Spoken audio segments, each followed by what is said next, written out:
And Mike Tomlin used to always say that's one of the concerns about making big splashes in free agency is you aren't as intimately familiar with those players that don't come up through your system and your organization. I remember him saying that about Melvin Ingram once upon a time, and especially once we were kind of hitting him with questions about what happened that they had to trade him to the Chiefs at the deadline. And that was a disgruntled veteran player who thought he was sold a bill of goods by the Steelers. So for as much as Mike Tomlin gets praised here and nationally for his handling of those things, sometimes it comes out from former players. James Harrison is another one who felt like he wasn't as transparent with them as you sometimes hear from the current guys. So it will be interesting. Only Mike Tomlin would sign up, right, for this this much talent, but also again, guys who have been there, done that in the NFL and are going to want things done a certain way, are going to want to win. You're going to have to get everybody to buy in.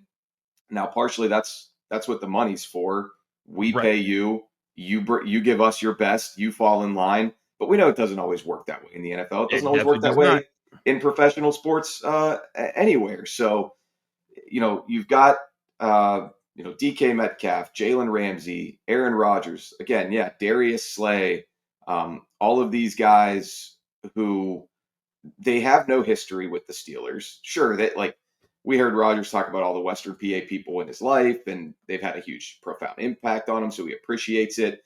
Jalen Ramsey put out that video that made it seem like he certainly understands what it means to play for this organization. Everybody's saying the right things, but they haven't actually been here.